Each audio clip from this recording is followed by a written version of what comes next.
Good evening and welcome.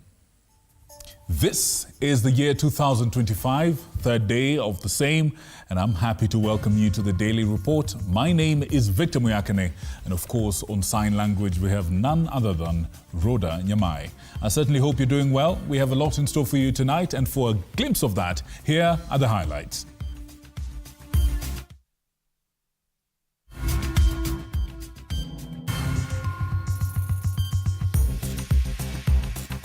Tonight, parents rushing to complete the back-to-school shopping ahead of schools reopening next week. Shule ikifunguliwa inakuwa bei zaidi. Ndio nimeamua leo nikuje.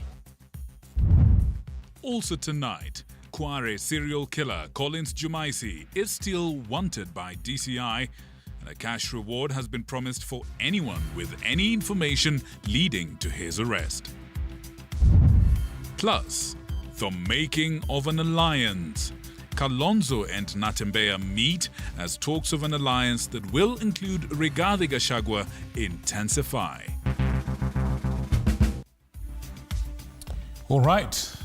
Parents have been caught up in a last-minute rush to shop for their children in preparation for schools reopening next week. The high cost of goods still remains a concern for many parents whom we caught up with while they were still on the shopping spree, while of course others are still confused about the CBC system of education.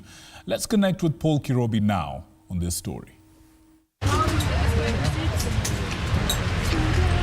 Parents in Nairobi and around the country are trooping into school uniform outlets and bookshops ahead of schools reopening for the first time on Monday. It was a busy day around the central business district in Nairobi. Majority of parents have raised concerns over the increased prices of commodities such as uniforms, books and other items required for the competency-based curriculum. This has been occasioned by the increased prices due to high taxes. Kununua tu package tu moja ya mtoto ya kuingia grade 7. Nimetumia pesa mingi, nimetumia 15,000 plus 3,000. Hiyo ni 18,000. Sasa hiyo ni uniform peke yake. Alafu ninafaa kununulia watoto hawa wote wangu vitabu, na vitabu shida moja kubwa, wamebadilisha vitabu zote. Mapema sababu shule ikifunguliwa inakuwa bei zaidi. Ndio nimeamua leo nikuje. Lakini kwa sasa hivi ukiingia kwa maduka bei zimepanda.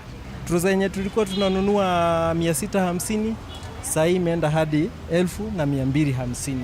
Shati yenye tulikuwa tunanunua 550 sasa tunanunua 850. And with the changes in the curriculum, parents are now forced to buy many of the new books for the CBC curriculum. KCSE ikitoka watoto wote wataenda grade 7 ama itakuwa aje? Najua initial tulikuwa tunajua ukifail ama ukifikisha hapa itabidi urudie. Sasa hata hii uniform ni by faith tu mtu amenunua. Kwa sababu hajui kama utaambiwa huyu hajapitisha threshold ya kuenda grade 7. For this time create sapa msichana inge 1,350. Yeah, longi peke yake. Vitabu sijafikia, ndio nakimbia nataka kutafuta. For now, parents have to cope with the trends as they rush to ensure their children do not miss out on classes on Monday. Paul Kirobi, TV47, Nairobi. And still in keeping with matters education, concern is mounting among parents and learners over the delay in the release of the 2024 KCSE results. In previous years, the results were out by December, providing students with crucial information about their next step in their career of education. The stretch into the new year has now left many parents anxious about what the delay means for their children's future. And as Andreen Kilemi now reports, the learners will know their fate in 10 days' time. For weeks, 2024 KCSE candidates have been eagerly waiting for the release of KCSE results, which will determine their next step in their career. But as the days go by, many are left in suspense, with the Ministry of Education now saying that the results will be released in the next 10 days. The results should be out within the next 2 weeks. So within the next 10 days, we should have released the results. That I can give you my word on that one. We have done that, all that which was needed. Our teams are only going through to make sure that all the dots are properly done. And within the next 10 days, we should be able to release the KCSE. The delayed release of results has stirred widespread concern, with the Presbyterian Church of East Africa raising its voice over the uncertainty it has caused for parents and students across the country. The results are not out. Parents do not know what to do. We cannot plan ourselves. The government have not said anything. Government, you are failing us. What do you expect parents to do?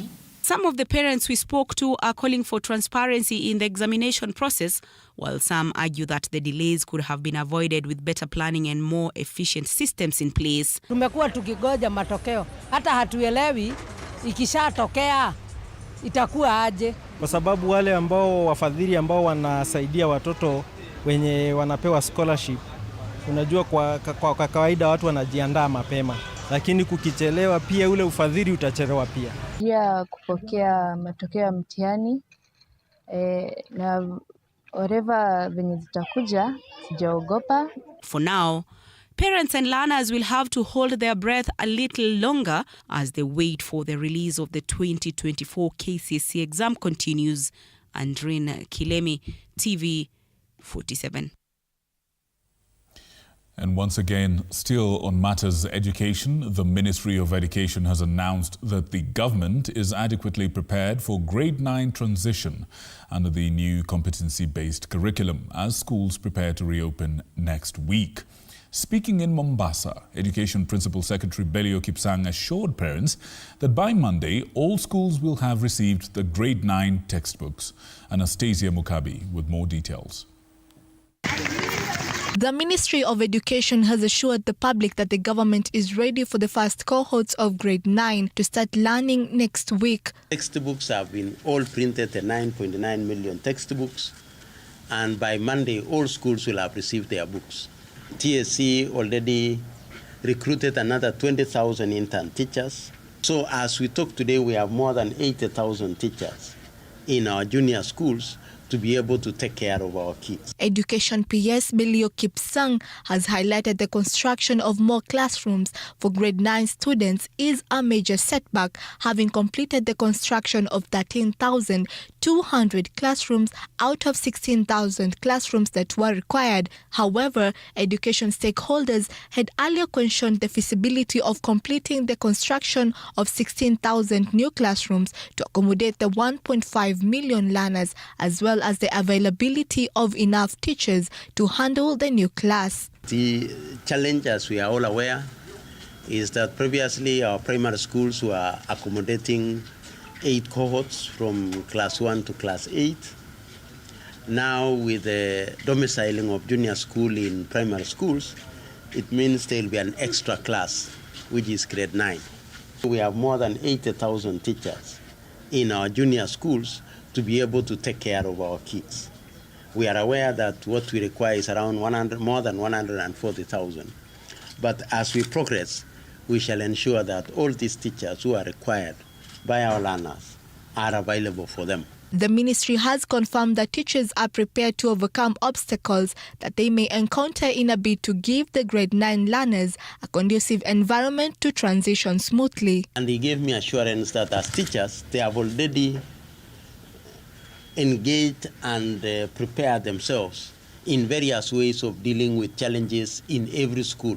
So schools have already put in place mechanisms of ensuring that come Monday, our children will not have challenges as they transit to grade 9. Anastasia Mkabi, TV 47. Now, away from matters education, 3 people were shot dead in the Mogil area of Elgeyo Marakwet following interclan skirmishes today. The skirmishes that occurred at dawn today are said to have been caused by a land conflict between the Kasiu and the Kapkatiwa clans. Beg your pardon. Sheila Tellinger tells us more about police in the area who have moved in to contain the situation as they seek to find a truce between the 2 warring clans. A somber mood engulfs Mogil area in Elgeyo Marakwet. 3 people were shot dead in the wee hours of the morning following an interclan conflict between the Kasiu and Kaptakitwa clans. Nimeongea na my commander on the ground. He has confirmed with me that he has 3 fatalities ambayo ni middle-aged men from the Kasui clan. The skirmishes are said to have been caused by a land conflict. It is alleged that the previous day, people from one of the warring clans had invaded a mango farm, destroying some of the plants in the farm. I think they had some agreements about some parcels of land sometimes back, but the agreement is as if was not well furnished. The morning incident comes after a long period of good relations between the 2 clans after settling on an agreement to live in peace alongside each other. For now, the police have moved into the area to calm the situation. So we are still containing the situation na kuona pia how we can mitigate the 2 warring clans. Sheila Chelangat for TV 47.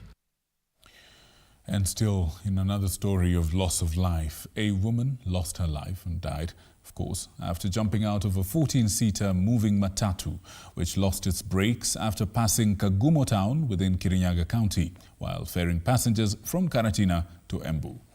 It's reported that the driver of the vehicle pleaded with the passengers not to jump out or even open the windows as he tried to control the vehicle. But full of fear, one boy managed to jump outside without any injuries. But the lady who jumped after, near the Kerugoya gate, died on the spot. Finally, the driver was able to control it for a distance of about 10 kilometers before it landed in a farm at Gitwe area near Kirinyaga University, with no more fatalities and injuries.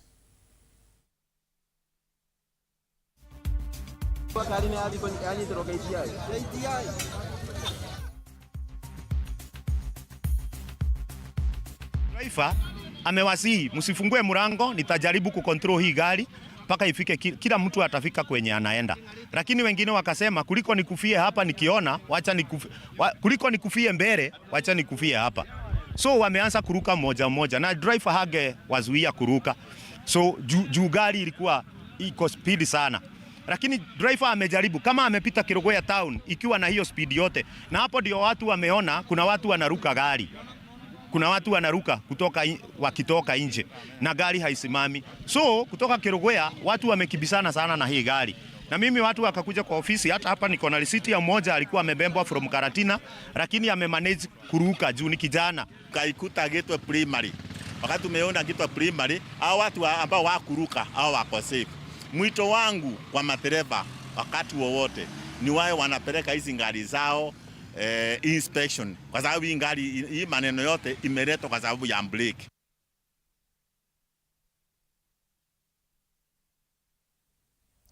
In other news, Wiper Party leader Kalonzo Musyoka and Trans Nzoia Governor George Natembeya met last night in what they termed as a meeting to find a way to work together.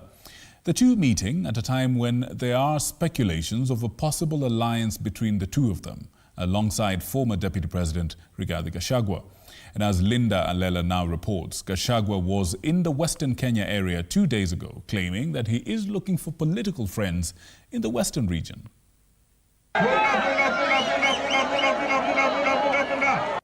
The meeting between Kalonzo and Natembeya comes amid talks of a possible coalition that will include former Deputy President Rigathi Gachagua. Wiper Party leader Kalonzo Musyoka extended his political welcome to the Natembeya-led Tawi movement for them to join forces so as to create a formidable force to oust the current regime come 2027. Atusema kuwe na tume ya uchaguzi kabla mwisho wa mwezi wa Machi. Kwa hivyo mjiandae Wakenya wenzangu ili tukomboe nchi yetu na tunajua kwamba Mungu ako pamoja nanyi. While speaking in Mumias East, Kakamega County, Kalonzo invited Natembeya to join them and work with Wiper Party and Wamalwa's DAP Kenya, perhaps under their dwindling Azimio Union, which appears shaky after the official formation of President Ruto's broad-based government. Mheshimiwa Gavana Natembeya, nataka nitangaze kwamba nyinyi na Eugene Mimi na wenzangu tunawatazamia, tunawatarajieni, tuna mafikira mema zaidi. Mkishikana kama DAP, muungane na Wiper, muungane na Jubilee na vyama vingine vyote, tutakomboa Kenya yetu. This comes just days after former Deputy President Rigathi Gachagua, during his tour of Western Kenya, claimed to be looking for new friends. Gachagua has been working with former UDA Secretary General Cleopas Malala after his ouster from the party. Na hizo kura msichukue tu siku ya kupiga kura, mjitokeze, kwa sababu voter turnout hapa haikuagi mzuri sana. It is 65-68%. Mpige 95, 96, 97, 98 up to 99%. Na msiogope, mkuje tuketi na nyinyi na Wakenya wengine. Tuunde serikali, tuheshimiane na tuweze kutatua zile shida ziko hapa katika mkoa wa Magharibi. Kalonzo urged Eugene and Natembeya to trade in accord for the sake of the elusive Mlembe Nation's unity. Lakini hapa nyumbani mshikamane, kusiwe mtu ambaye anaweza kutawanya ama kugawanya Eugene na Natembeya. Wangapi wanakubaliana na mimi? Pundits have argued that Kalonzo is trying to beef up his support for the 2027 presidential bid that is from the swing Western region, and Natembeya will amass more following to rival that of Ford Kenya and its leader Moses Wetangula. Kalonzo has also been banking on the Mount Kenya vote bloc after a fallout with President William Ruto. Kwamba wakati wa viongozi wetu watafuta mambo kule Nairobi, mimi nimesema kwanza kabisa jamii yetu ya Western lazima tushikane. Ama namna gani? This, however, will not be the first time that Kalonzo works at close range with Mulembe, looking at his historic journey with the now government proponents Musalia Mudavadi and National Assembly Speaker Moses Wetangula. Linda Alela, TV47. The race to the African Commission chairmanship continues to gain momentum. And equally gaining momentum is the campaign for Kenya's candidate, Raila Odinga. Shuttle diplomacy and the courtesy calls to Kenya's President William Ruto by other African leaders have been on the rise.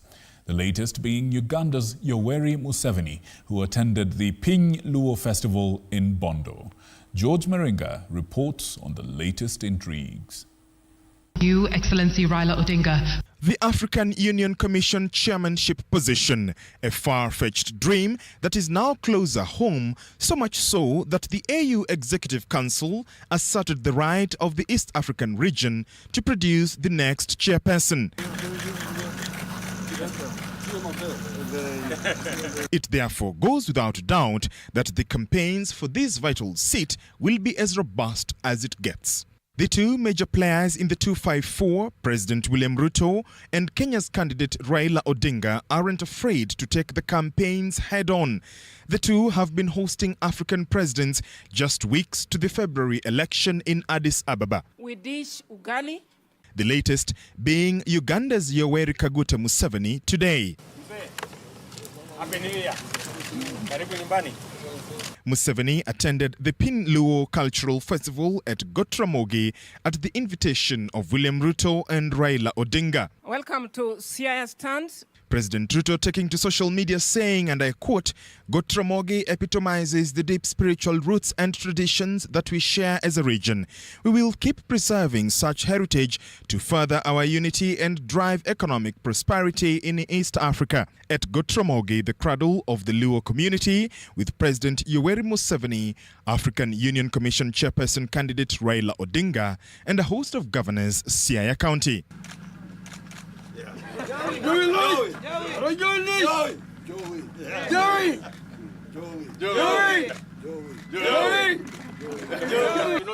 Beautiful. I mean, we're all farmers.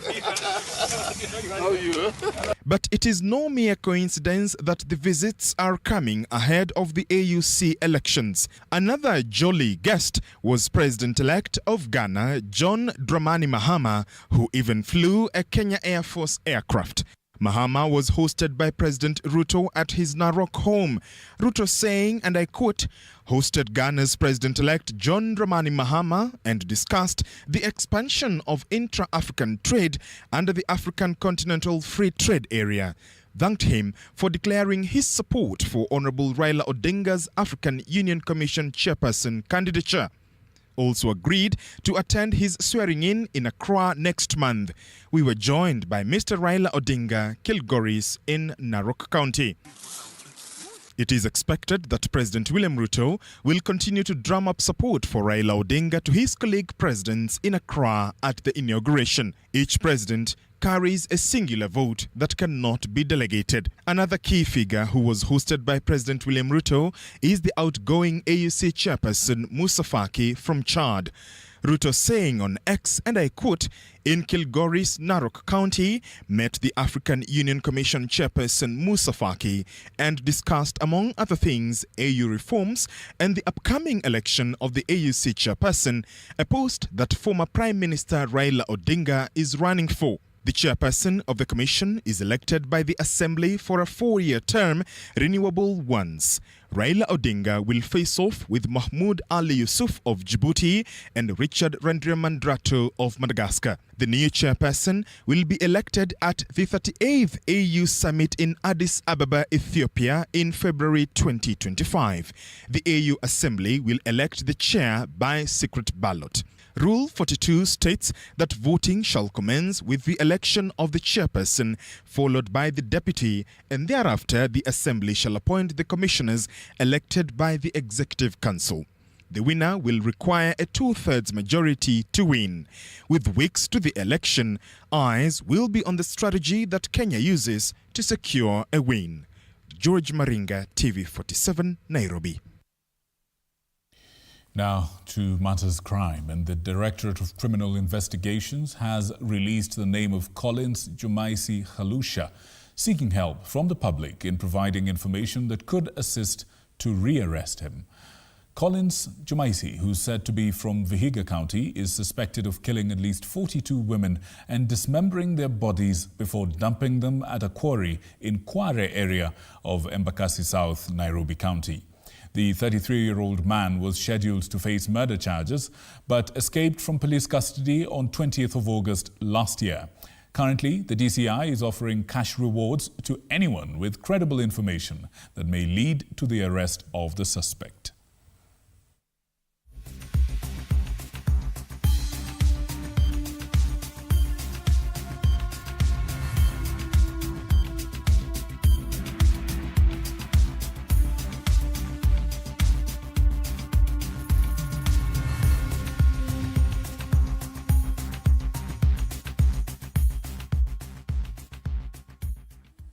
And still on matters crime, police officers in Kiembeni area of Bamburi in Mombasa County have arrested a gang of 8 men who are suspected to have been terrorizing the residents in recent days. And as Kinto Wafula now reports from Mombasa County, the arrests have been caught, or rather those arrested were caught with a list of stolen items and were using machetes and other crude weapons to terrorize the locals. Mombasa County, a destination that everyone desires to be, visit sandy beaches, swim in the Indian Ocean, and tour various sites. But still in this same Mombasa, at Kiembeni police station, suspects who've been causing fear to residents here, gazing at what they acquired in darkness, now in broad daylight. The arrested were captured with these items, which were acquired unjustly in an operation that came after the area reported a series of crime reports. Ambaye alikata yule mtu wa bodaboda mkono, kama unakumbuka mwezi uliopita. Na pia hapa hawa majambazi ndio wale waliweza kuvamia lile gari juzi asubuhi la tourists, ambapo pia waligonga kioo na wakanyang'anya. The residents have loaded the security officers, calling for more measures to blot away these cases, which they claim are carried out by mostly young men. Tumekasirika sana kwa sababu mwaka mpya hatujausherekea, kwa sababu tuko kwa nyumba kama kuku, tunaingia saa 12. Hawa vijana wamekuwa wanatusumbua sana. Swali najiuliza, mbona mwezi wa kwanza, wa pili, wa tatu hakuna ukora. Shule zikifungwa ndo kunakuwa na ukora. Police have now vowed to go on with the operation until they achieve the role which they are expected to play in the society. Kwa wale majambazi wengine ambao wanaendelea na uhalifu hapa Mombasa, tukikunasa usifikiri utaenda upewe bond urudi. Utafungwa miaka 14 hadi ufungwe maisha. Kinto Wafula, TV47, Mombasa. Thank you, Kinto. The Ethics and Anti-Corruption Commission has arrested 9 police officers alleged to have extorted money from motorists. And as Chichi Josephine now reports, the EACC officers had set up surveillance cameras along major highways, which resulted in the arrest. Take a look. In a surveillance undertaken on major highways during the festive season to combat traffic corruption, which often compromises road safety, EACC arrested at least 9 traffic police officers. The 9 police officers were alleged of extorting money from motorists in the guise of traffic law enforcement. Confirming the arrest, EACC spokesperson Eric Ngombe said that the 9 officers were arrested at different points that are notorious bribe collection spots. 5 of the officers were arrested at Salga in Nakuru County, along Nairobi-Nakuru Eldoret Highway on 30th December 2024. 2 officers along Nairobi-Namanga Road in Kajiado County, and 2 officers in Kisii along Kisii-Rongo Road. From those operations, the Commission has arrested 9 traffic police officers from Nakuru at a place called Sagal, which is notorious for bribe collection. The second spot was in Kajiado along Nairobi-Namanga Road, and the third one was in Kisii along Kisii-Rongo Road. The Commission has called upon all motorists and members of the public to adhere to traffic laws to curb road accidents and fatalities. The Commission calls upon all the stakeholders, including the motorists themselves, traffic police officers, together with their commanders and the members of the public, to adopt and embrace the culture of adherence to traffic laws and regulations. Meanwhile, EACC has embarked on investigating reports that some senior police officers require public service operators to consolidate and submit their bribe payments to their officers on a weekly or monthly basis in exchange for protection while applying specific roads. It is reported that in some regions and some counties, the commanders in those regions do require SACCO operators and associations of these vehicle owners to collect, consolidate, and submit bribe amounts at regular intervals, in some cases on a weekly basis, and in other cases on a monthly basis, to their stations. Chichi Josephine, TV47. Note where we saw the hunter become the hunted. We want to take a short break. When we come back, we will have more for you. Please don't go away.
This December, learn about safety precautions to take into consideration this season. If you can remember, if you drive on a motorcycle often, to make sure that you have a helmet, it's key to decreasing the severity of the accidents. We are passing in a bus from Kakamega to Mombasa. In between, just stand up, stretch your legs, and even when you are seated, keep pumping your feet, keep moving your feet to avoid that long stasis of blood in the veins. Healthier options for you to maintain a balanced lifestyle amid the holiday hustle. Eating healthy really doesn't mean that you have to deprive yourself, but we really just have to factor on how to strike a balance. Portion control and moderation are very key. Let us enjoy the season, and at the same time, let us try to watch our health and our well-being. Happy holidays.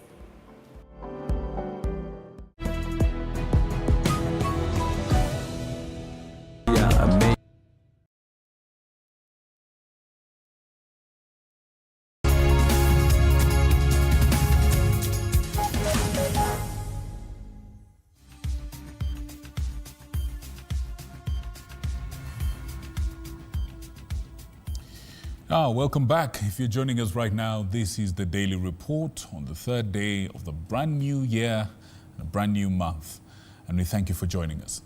Now, we've got something for you, an interview that certainly is something you need to listen to.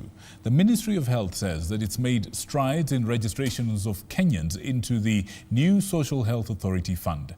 Anne Odida, our reporter and presenter, had a sit-down with the Principal Secretary of Public Health, Mary Muthoni, on this matter and other issues, and presents to us this wonderful interview. Let's take a look. All right, karibu sana PS Mary Muthoni to TV47. How are you? I'm very well, thank you. My name is Anne Odida. We are very much honored to be here. You're most welcome to the Ministry of Health, Anne. Thank you. Asante You're looking bright. You are too. Asante sana. So maybe you can start us with telling us what your docket. In the Ministry of Health, we mostly deal with the masses. So you must look bright every day. Yeah. Even if you meet a patient, when they see the brightness, they will leave out all the worries that they have had. You have to keep smiling. And you have to keep smiling and giving everybody hope. You are like the mother of all the issues in society. Right. And that's why we are always happy at the Ministry of Health. All right, so maybe you can start us off by telling us what your docket fully entails. Yes. Well, for the record, this department is called the Department of Public Health and Professional Standards. Just like the word is public and the health. And our main mandate is prevention, promotion, and protection. And when you go to professionalism, we look at regulation of standards among the healthcare workers, the workforce, and equally among the products that come into the country. And possibly even the infrastructure that we have in the facilities. So when we talk about prevention again, we are talking about the preventable diseases that can be emerging and re-emerging in our society. And the promotion of the same, educating the public. Remember, I can see you're a bit young, but during my time, if you opened the TV, you would find the poster for Ukimwi Inaua, AIDS kills. Right. So again, the same case, because they are emerging diseases right now. We can talk about Mpox. We can talk about other diseases that are in there and educate the masses about them. And of course, protection. Look at our borders, both the main borders and also there could be porous borders where we could have influx of people and animals into our country that can be a danger and a risk to our health factor.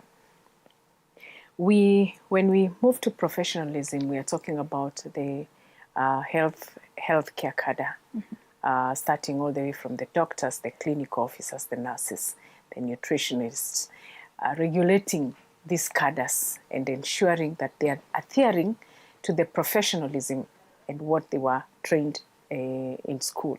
It is important to note that most of these cadres must be licensed for them to practice or for them to operate on any human being. And that is why you have seen the other day we had to close some facilities because of undergoing an operation that went sour. Probably because there was an issue. We will be making the report public on what has happened to that. Again, there is a standard, operation in terms of establishing a health facility, whether it is a chemist or it is a hospital or a clinic, run by a clinical officer, run by a doctor, run by a business person. There is a standard way, and we are the people who regulate that, and we are able to license the same through our Kenya Medical Dentist and Practitioners Council. And that all, we are able to be very keen on what is happening with the people, because we have discovered that more of the problems that we have at the society, they are actually preventable. If they are diseases, they are preventable. May it be waterborne diseases, you simply just need to take clean water and safe water. May it be vector-borne diseases like malaria, you simply need to sleep under a net. And may it be diseases like cholera, which are brought by that. You can prevent. So speaking of polio, prevention, how are we now well prepared as a country for these emergencies, let's say pandemics or just emerging trends? Mpox, we have Mpox, we have cholera, like you're saying. So how are we prepared to avert these diseases? I'll give an example of the recent disease that we have had, which is Mpox, and how we have been able to tackle, how we've been able to show that we are prepared for any kind of disease. If you look at Mpox, which is the Ministry of Health has implemented a multi-pronged approach in managing Mpox as the outbreak of Mpox. One, we have enhanced our surveillance in terms of human resource, in terms of equipment, in terms of the points of places, and up to the county level. So surveillance is continuous of what could be happening at the border points and any other place, even in our own villages. And when we talk about surveillance, we want to know what are the indicators that could be bringing some risk in our society. Enhanced screening. If you go to JKIA today, anybody coming into the country is always screened. Sometimes they don't know. I don't want to go to that. But anybody who enters into this country is screened automatically. We know the body temperature, and if we realize that it's a bit off, we will isolate you and get deeper on what could be causing this. We have been able to we have been able to do a lot of contact tracing. If it is a contagious disease, then we must be able to do contact tracing from one person to the other, wherever you passed through. For instance, Mpox, I said, I'll give an example with Mpox. When you get through Malaba border, first, you are screened. Secondly, if we realize that you have the disease and you are in Mombasa, we will pick each and every person you came across from when you entered the border, and we will have them go through the same process, have diagnostics and samples taken to the lab to ensure, just to be sure that it is not a confirmed case. We have enhanced our laboratory capacity. During COVID, you remember many of the samples would be taken to South Africa so that we could confirm whether it is a COVID case or something. Right now, Mpox, we are actually having it done here. We have in our labs that are taking the samples and confirming to us That's why out of the 329 samples, only 29 have been confirmed as mpox, of having mpox case. And remember, when we talk about capacity, we are talking about a network of labs. We are talking about KEMRI, CDC, you know, our National Public Health Lab. And this network of labs, they work together. That if you are in doubt, then move that sample to the other lab for confirmation purposes. So enhancing the our labs for real-time confirmation of cases is also an indication that really we are ready for emerging issues that can come into our country. I want to say that we have a very strong network of partners who come on board, starting with the WHO, CDC, you know, both US and Africa CDC. And this is to share information, technical advice, and resources. With the fiscal space that we have as a country, sometimes we not work alone. In fact, all the time, we may not work alone. So we have to bring on people so that we can share information. What is happening in Tanzania? Remember, diseases have no boundaries. If there is an outbreak in Tanzania, Arusha here, you'll find it coming to Nairobi. Right. Because of equally our nature. We are human beings. We move every time. And the nature of our work is business, you know, relationships, you know, and any other thing that will require you to move from one place to the other. So Therefore, what are we doing? Yes, network. just stick to that point a little bit. What are we doing as a country now to ensure that we are protected regionally in terms of if we're interacting Tanzania, Kenya, Uganda, that we are not transmitting these diseases? All these teams work together.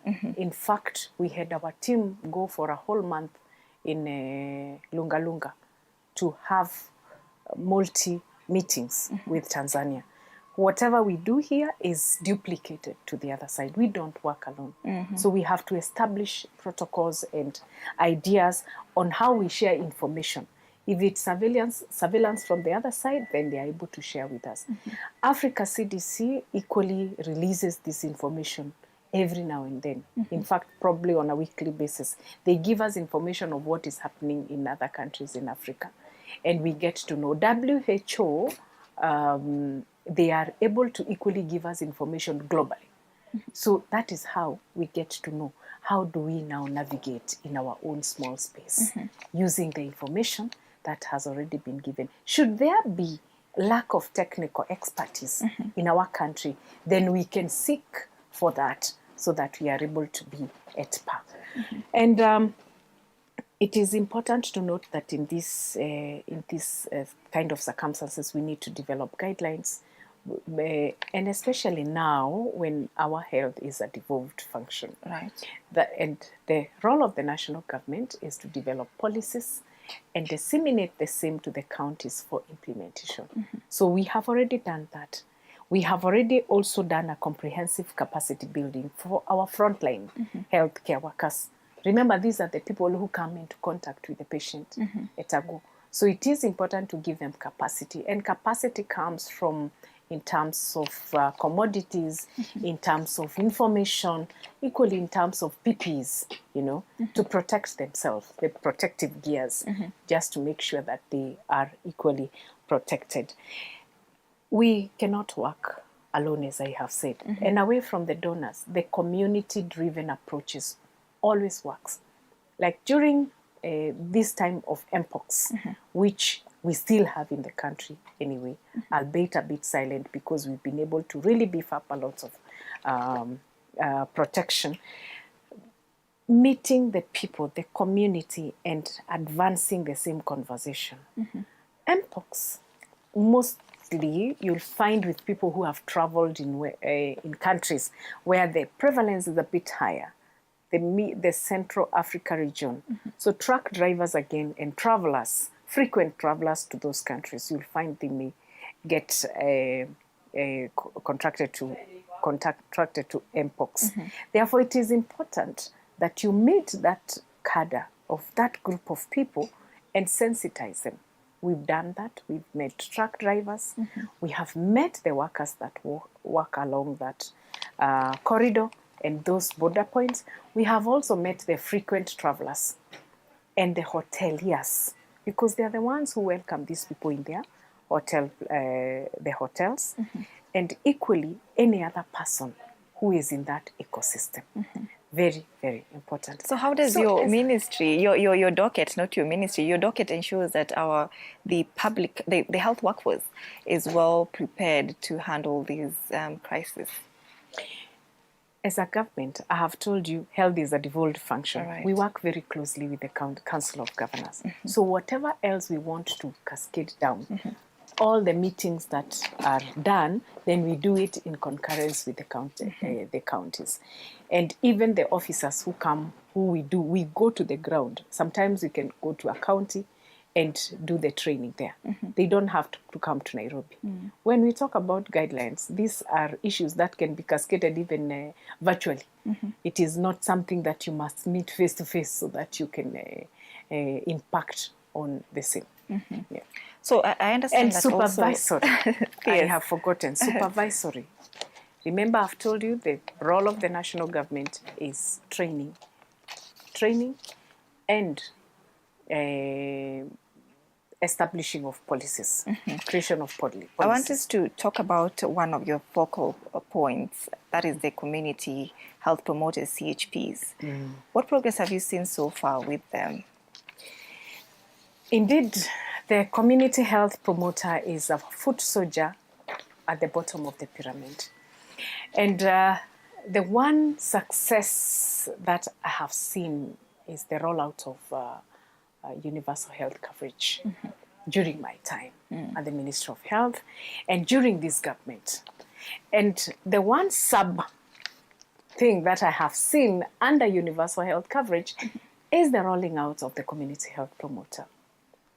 The community health promoter is one individual who has been trained, has been kitted, and is paid a stipend.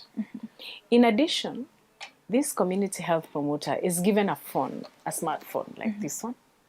And that phone has a software that is called the Electronic Community Health Information System. And their work is to move from household to household. Let's just call it from house to house. Because if a compound has many families together, then from one house to the other. And their main role is very simple. Check blood pressure, check blood sugar, ensure they educate mothers on how to take care of themselves and take care of their children. Remind them on when to take their children for vaccination and with the right doses. Ensure they assess the common childhood ailments in the community. And generally, advance health matters, health promotion. Remember what I told you, the role of our department? It's prevention, promotion, and protection. So advance health promotion in the community. They can talk about even tobacco use.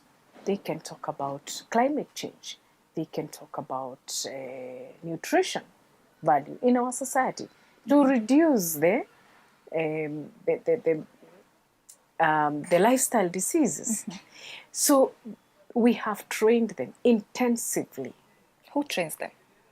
We train them, the ministry, in collaboration with partners. We have a curriculum, just like a school. We have a curriculum for community health promoters. So we train them module after module on how to teach, to deal with issues at the community level. This bag contains equipment, it contains drugs, and contains many other things that a community health promoter and first aid kit, including a weighing machine, that can be used, and many other drugs, for, all this. So they have been trained on how to use each one of these, all right? Therefore, they they can go to any household, be able to take blood pressure, blood sugar, common ailments like malaria, you know, pneumonia, yeah, checking on the same, common childhood ailments, diarrhea, and actually tell the mothers on how to deal with it. And if they assess and discover that it is beyond their scope, then they refer them to a health facility. As at this morning, I want to tell you that our community health promoters have been able to register 8.4 million households across the country, out of the possible 12.5 million. According to the last census, we have 12.5 million households in this country. So we've been able to visit and register on our ICHIs 8.4 million households. And out of that, 7.1 million households have been revisited. So the first time they came to your place, and after some time they came to check if you're okay, and still take blood pressure from you. 22.5 million people have been screened for diabetes. And out of that, 264 people have been referred to a health facility for further assessment. So they screened, they checked your BP, and they told you, hey, this one doesn't look so good. Please go to a health facility for your further assessment. 15.2 million people have been screened for diabetes. And out of that, 577 have been referred to a health facility for further assessment. Meaning, we have been working patients. You don't know you have blood pressure. You don't know how you have blood sugar. 339,000 pregnant women have been identified in their routine. So in my screen, I can see they have visited a home where there are 339,000 pregnant women. Out of the 132, they were told, please go for prenatal antenatal clinic. Because most of them, and especially teen mothers, because of the stigma, they do not want to go for prenatal. So when the CHP identifies you, they tell you go for antenatal. If anything, our social health authority is covering that through Linda Mama. So it is important to encourage them. And hence, you see why the community health promoter is important, to unearth the unreachable places. Those are your neighbors. You know, what is the criteria of selection for the CHPs? Are they people with a background in medicine? I'll get there. Yes, I know you will. I'll get there. You will allow me to finish on what they have been able to do so that we go to the criteria. All right.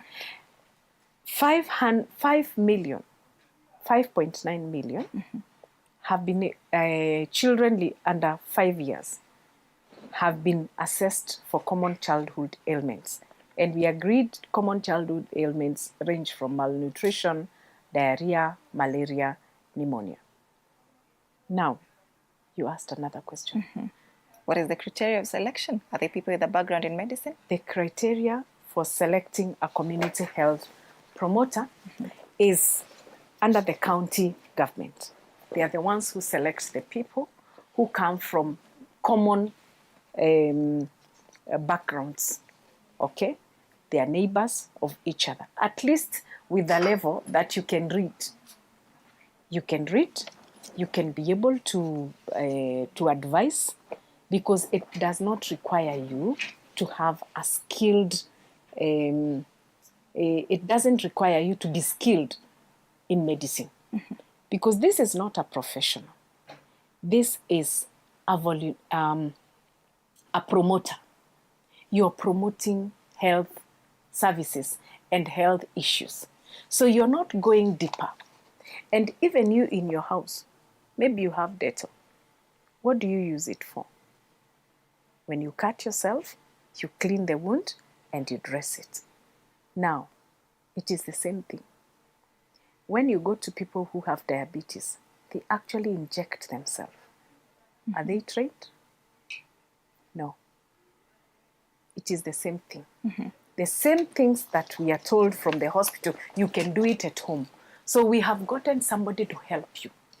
If it is dispensing and reminding you, it does not require you to have a knowledge in medicine so that you can remind me that you need to take your child for injection tomorrow, for vaccination. It doesn't. So a community health promoter is not a competitor of a health care workforce. Right. Or an officer who has trained. Those are skilled people. And remember, the skilled people, we find them in the facilities. Okay? The community health promoter, we find them at home.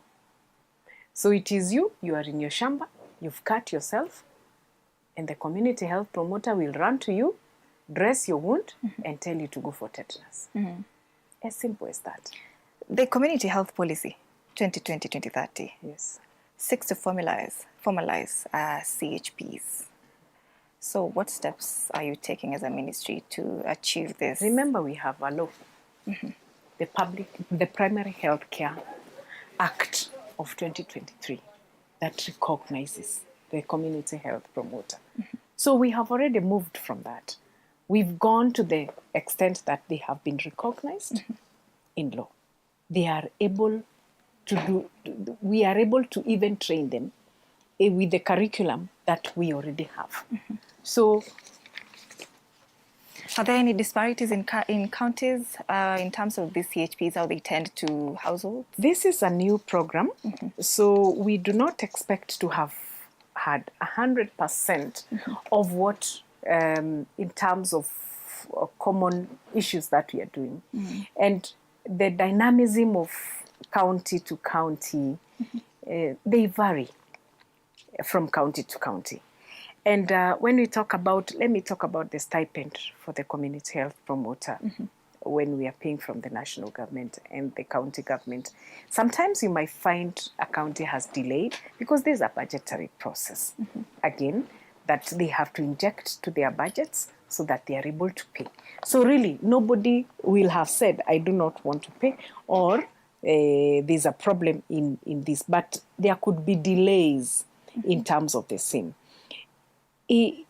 On the same, there was also a delay in terms of how we got into the electronic community health information system. That whilst we distributed the gadgets, the training could have been at different times. So even when some could have joined ICHIS in January, others could have joined in February. But now we are regularizing everything because we are already taking off. We are already gearing up to bettering the program and ensuring that this team is taken care of. When we talk about healthcare gaps, we are talking about these people in slums who are not able to get access to... When we talk about health services, and let me say that healthcare may not be complete if we do not have adequate human resource, adequate infrastructure, adequate commodities, adequate equipment, and equally the quality of care in terms of those areas.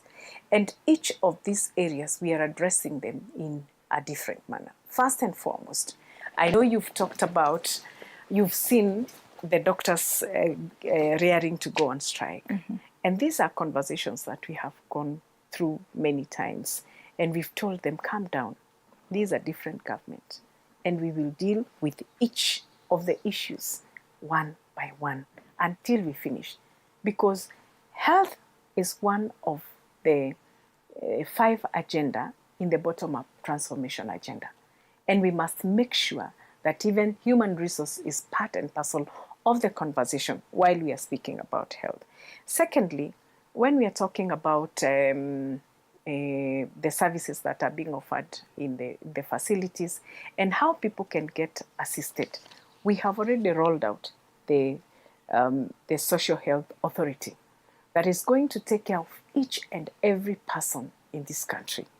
If you look at what used to happen in NHIF, we only used to have a 20% of the population that used to get services through the National Hospital Insurance Fund. But right now we are looking at 100% rollout, 100% registration of families or of households that are going to be benefiting from the insurance cover that we have been able to come up with, the insurance program that we've been able to come up with as a government. And why are we saying this?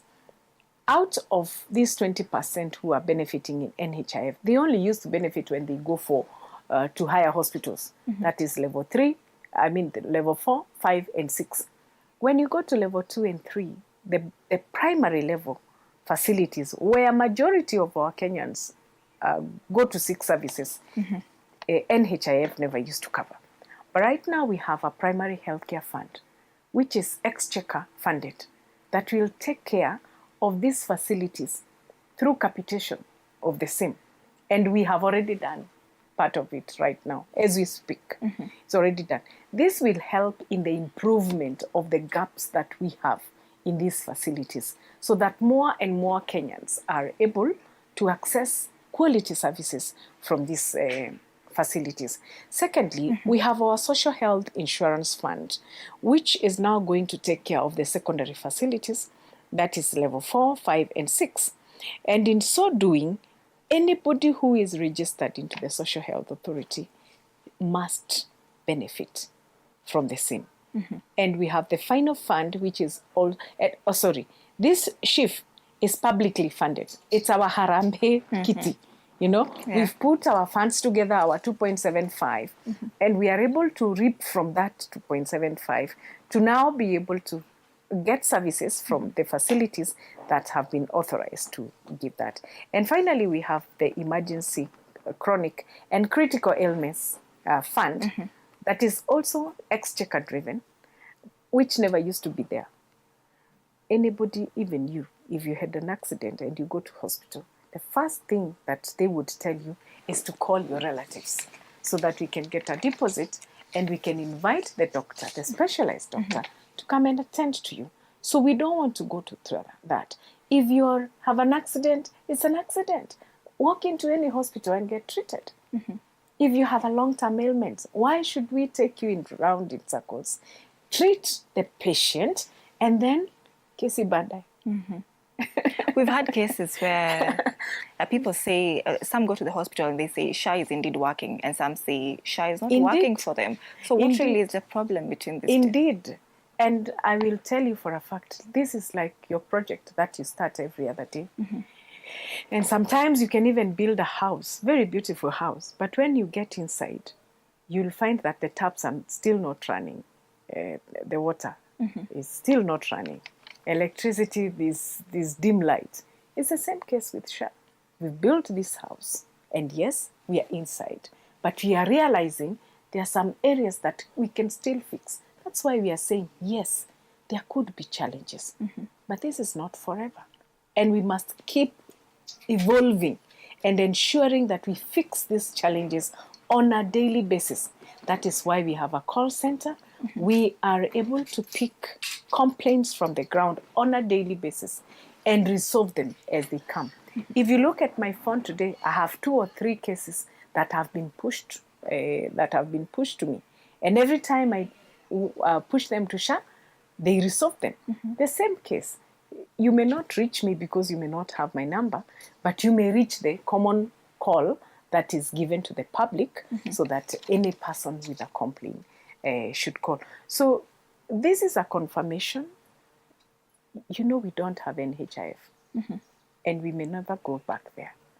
So the very best thing is we work together to make sure that SHA works. And the only thing is you tell me where it's not working. Where did you go to hospital? Were you treated? How were you treated? Was there a challenge? And if there's a challenge, then it is fixed. Otherwise, I would also discourage the masses from generalizing issues. I have a number of times somebody comes and tells me, this SHA is not working. And I ask them, give me an example of where you went to a hospital. Because it is important to be specific on the areas that have an issue. Come and tell me, I went to this hospital, this was the problem, and could you fix it? So that we don't generalize everything. Even the good things that are happening to people are watered down by the few things that could be there. But yes, indeed, we have had challenges. And that is an acceptance. Yeah. But if you look at the challenges that were there on the first day, they are not there now. The noise has gone down. All right, I want us to get now a bit more personal. What are some of the challenges that you have encountered as Principal Secretary for Health? You want me to go granular? I think we are working at a time when you have to be a little bit more innovative. And especially when we are in a fiscal space where availability of resources is not just there every now and then. You could be having an idea, but if you're not innovative enough to drive that agenda, it may go to the drain, you know. So you see, that looks like a challenge, but it's a good challenge so that you keep thriving and keep pushing. Don't expect the government to give you everything. It is up to you, and it is up to me as a Principal Secretary to also be innovative enough to know that I can also have additional resources from maybe partners that would come on board to close in the gap that of where we are. Remember, this space as a PS, you have been given an opportunity so that you can make somebody else's life better. And you have to have the will, you have to have the resilience and the push to achieve that one goal. Otherwise, you would have remained where you were before. But I love the challenge. So what does success look like for you in this docket? For me, in the Ministry of Health, success looks like rolling out of UHC to its implementation will be the success. And we are halfway there. I have no doubt that UHC is going to be a reality in this country. And it takes two to tangle. It takes myself, the whole of government approach, the whole of society approach for us to reach there. That is why, even in the laws that have been enacted, we have community in those laws as committee members to run the facilities at the bottom of the pyramid. That we, as the government, are not the ones to dictate what is required in my health facility at the bottom. It is you, the person who gets the services there. You form the committee, and then you tell us, this is what we require. And when you get the money, then sit down and decide what is the priority. So I think I am happy. And for me, that's what looks like success. When every Kenyan is able to have an available, accessible, acceptable, and affordable quality healthcare. All right. And we are getting there. Amazing. We are here. We will be there no matter what. Yes. Thank you so much, PS, for making time. I'm going to call upon every Kenyan. I want to wish you a Merry Christmas and a prosperous Happy New Year. But I want to remind you, please remember to wash your hands. Remember to handle your food in a more hygienic manner. Remember to drink clean and safe water. And remember to go for your screening. Because screening is the way to go. Do not wait until you get sick and then we are not able to reverse. Screening is the way to go. If you don't come across the CHP, go to your nearest facility and do some screening. Amazing. Asante sana, PS. We wrap it up then.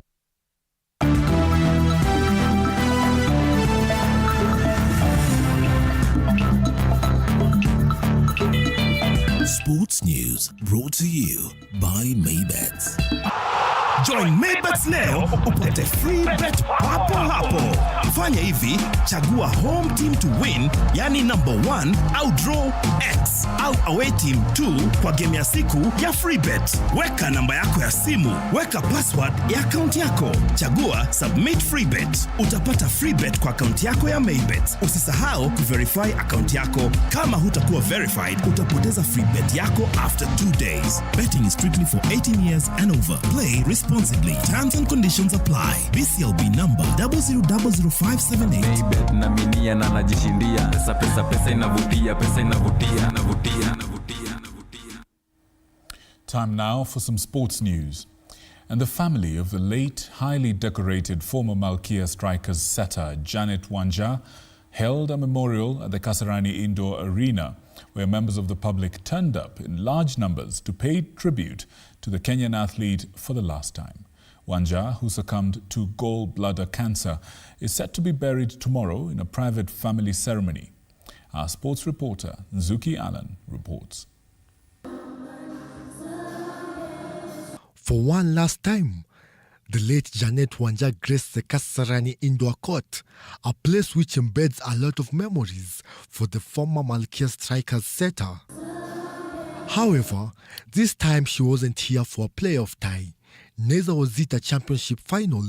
It was a final dance, a celebration of life, a farewell for a hero who gave her all to the game she loved. Mimi sina kitu nitasema, sababu mambo ya volleyball mimi kwanza nilikuwa nimeikataa. Alikuwa akienda kwa kiwanja naenda namtoa. Nawaambia nisione umetoka kwa hii nyumba. Lakini alikuwa atasiniki tu na ataenda. Na kwa hivyo tuachilie watoto vipawa vile Mungu amewapea, tujaribu kuwa encourage.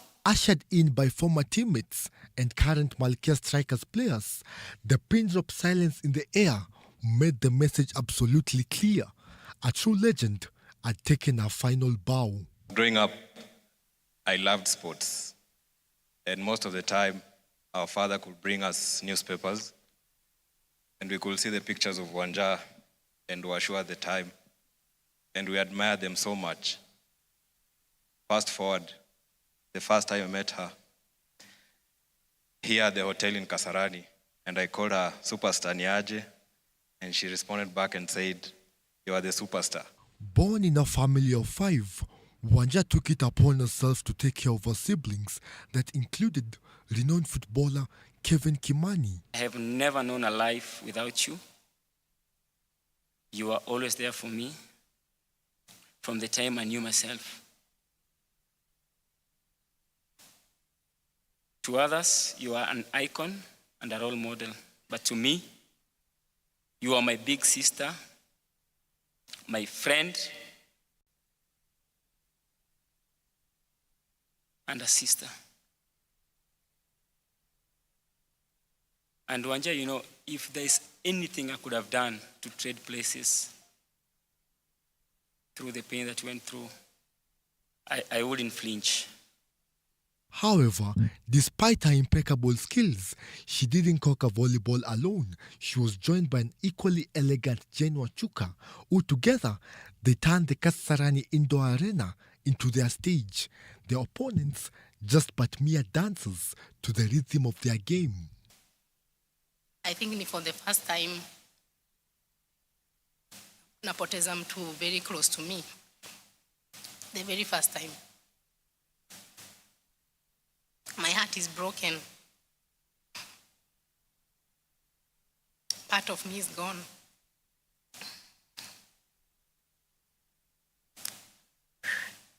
Those were the scenes today at the Kasarani Indoor Gymnasium, where a high number of Kenyans showed up to pay their last tribute to the late Janet Wanja, who is set to be buried tomorrow in a private ceremony. This was not just a goodbye, it was Kenya's way of saying, "Thank you, Wanja." Nzuki Allen for TV47 Sports. May her soul rest in eternal peace. And we pray for comfort to her family and friends. In other news, the Kenya national football team, Harambee Stars, will face Zanzibar Heroes, Kilimanjaro Stars, and Burkina Faso in a Group A match of the Mapinduzi Cup tournament, scheduled to kick off from tomorrow. The 22-man squad, led by interim coach Francis Kimanzi, will open their campaign against Burkina Faso on the 4th of this month, followed by a fixture against Kilimanjaro on the 6th and a clash with Zanzibar Heroes on the 10th. The Stars jetted into Zanzibar this morning after completing their camp in Nairobi. They're hoping to register good results as they build up to the African Nations Championship scheduled for next month. Kimanzi has also ruled out the possibility of staying on as head coach beyond the Mapinduzi Cup. Kimanzi, who is anticipated to take over as Football Kenya Federation's technical director, expressed no interest in a long-term role as the team's coach, stating that he is an old man and he will let the young, fresh blood take over.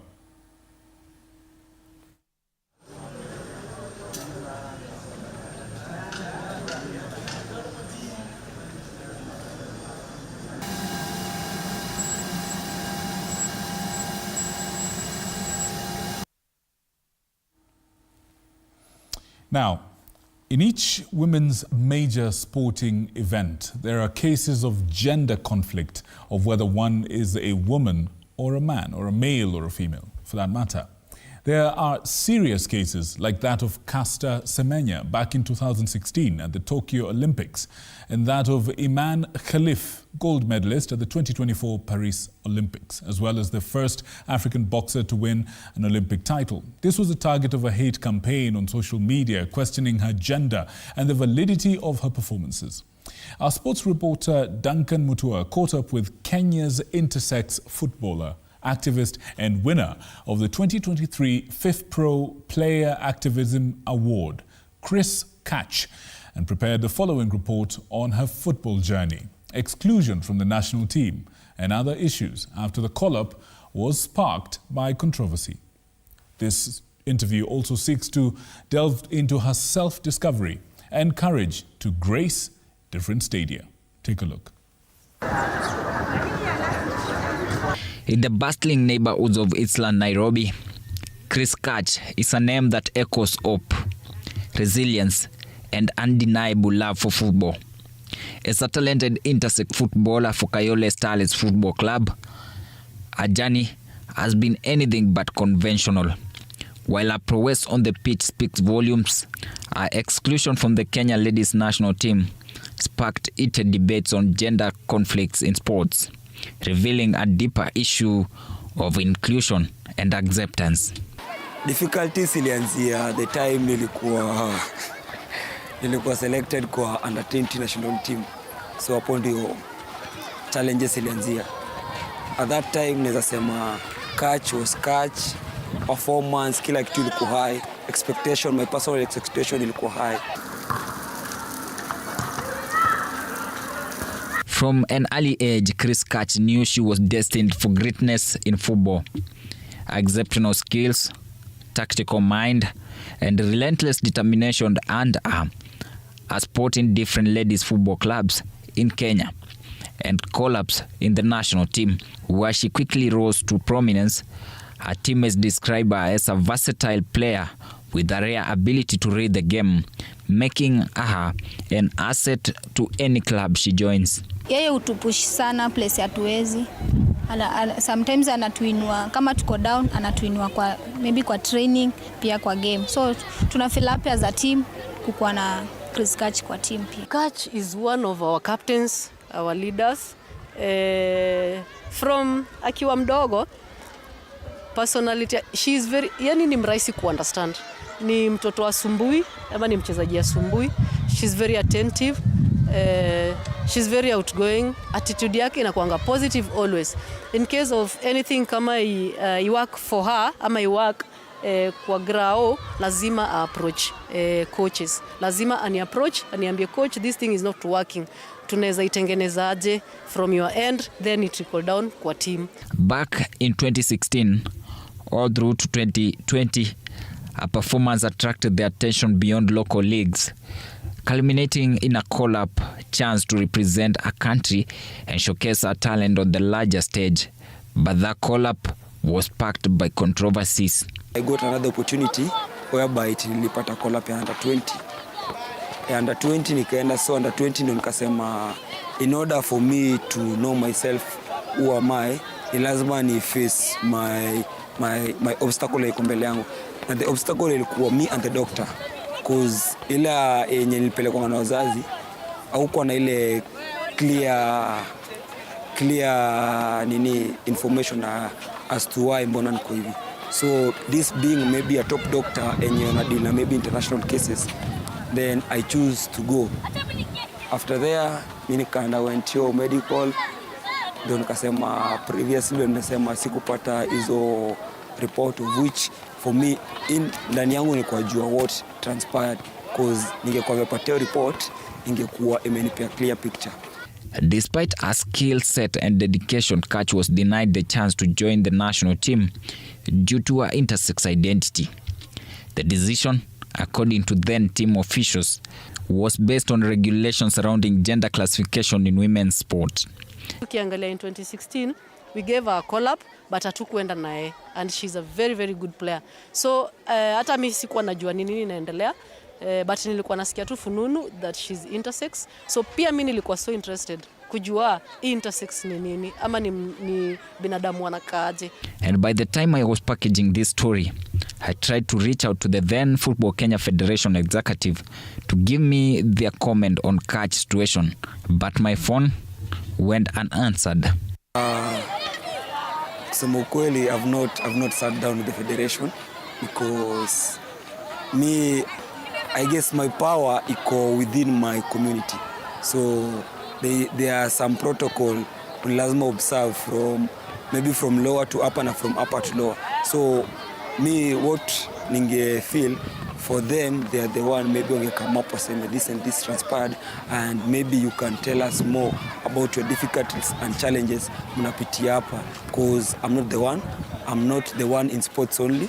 I'm not the one in football, because for me, if I put you down my list, niko na watu kama hata 15 tunaweza tengeneza first 11 na tucheze, but for them they fear coming out because the stigma, the discrimination ziko bado hapa kwa industry inakuwa so much hard for them, to a point unapata mwingine atakatwa team maybe juu wanamwangalia ako different, mwingine wa teammate wataanza kumabuse, like each and every sort of kind wanafanyiwa.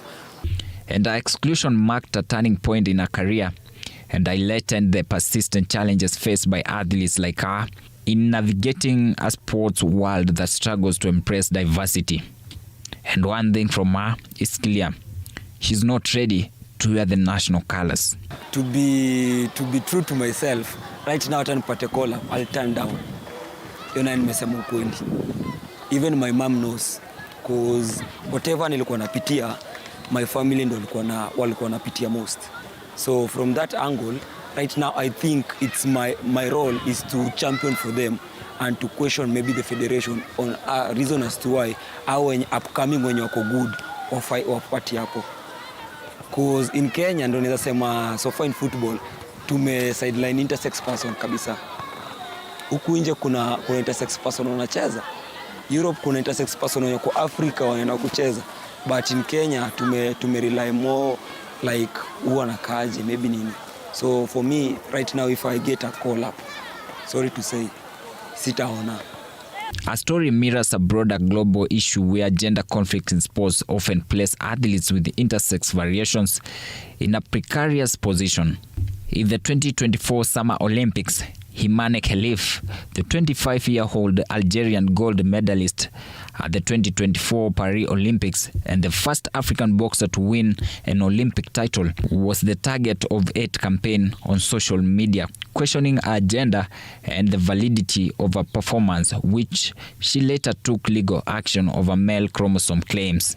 But the most controversial case was in 2016 Rio Summer Olympics, when Caster Semenya, the 800 meters South African runner, bagged gold, but she almost did not make it in the starting blocks. She was nearly banned from competing at all after allegations she was intersex, reportedly born with a condition that causes her body to produce extremely high levels of testosterone. Governing bodies like the International Olympic Committee and World Athletics have faced criticism for policies requiring athletes to undergo invasive medical procedures or hormone treatments to meet arbitrary gender norms.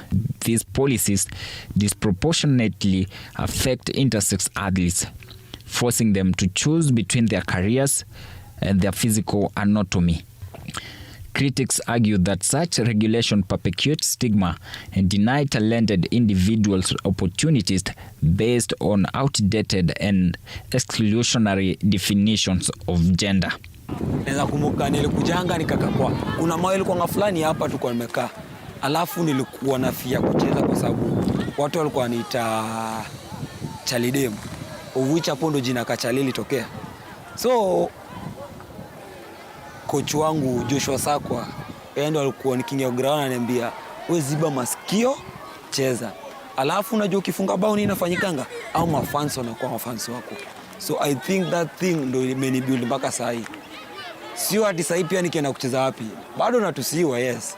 But the fact ni I approach the game and I approach that society to level up everything. Cause sasa ile kitu tunacheza mini professional. So ni lazima puje kwa adjust na vitu. While the national team turned its back, Kayole Starlets has stood firmly by her side. The club has become a sanctuary where she can continue to shine and inspire others. Her teammates and coaches have relied around her, emphasizing the need for inclusivity in sports. Advocates are calling for a review of gender policies in sports to ensure fairness and inclusivity for all athletes regardless of their biological difference. Hapa niko home na hiyo incident nakwambia ilikuwa nikiwa under 12. But right now hapa nikitokea police nikikuja hapa because I knew this is the palineza sema naweza taka kuja kuretire. So nilikuja hapa nikijua they are open, they are bold and they were ready from the word go. Despite the challenges, Kach remains determined to make a mark on the field and in the fight for inclusion. She dreams of a future where athletes are judged solely by their abilities, not their gender identities. Thanks to K4, nikapata nomination ya 5th Pro Merit Award. Ya nishinda Merit Award, I guess the ransom nilipata ndio ilikuwa inasaidia kwa hizo initiative kidogo. Unapata maybe nakuja Kayole na wanafanya session yao then napewa kitu kama 30 to 40 minutes to talk about intersex na inclusivity in sports. Her journey underscores the urgent need for reforms in sports governance. Her story is a reminder of power, of resilience, and the importance of creating spaces where everyone, regardless of their gender or identity, can thrive. As the debate around gender conflicts in sports continues, her voice stands out as a beacon of hope, pushing for a more inclusive future. Duncan Mutua, TV 47 Sports.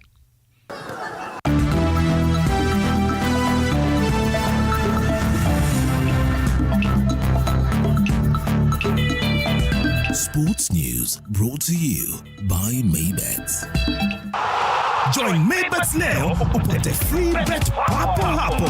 Fanya hivi, chagua home team to win, yani number 1 au draw X au away team 2 kwa game ya siku ya free bet. Weka namba yako ya simu, weka password ya account yako. Chagua submit free bet. Utapata free bet kwa account yako ya Maybet. Usisahau kuverify account yako. Kama hutakuwa verified, utapoteza free bet yako after 2 days. Betting is strictly for 18 years and over. Play responsibly. Terms and conditions apply. BCLB number 000578. Maybet na minia na najishindia. Pesa inavutia, inavutia. And that's all we have time for this evening. Thank you so much for choosing us to inform you this night and wherever it is that you're watching us from. And whenever it is that you watch this broadcast, we want to say thank you. And we wish you a wonderful, prosperous, and happy 2025. My name is Victor Muyakane. On sign language, we had Rhoda Nyamai, and there's countless other people behind the scenes who made this a reality. We say thank you to them as well. Good night. God bless you.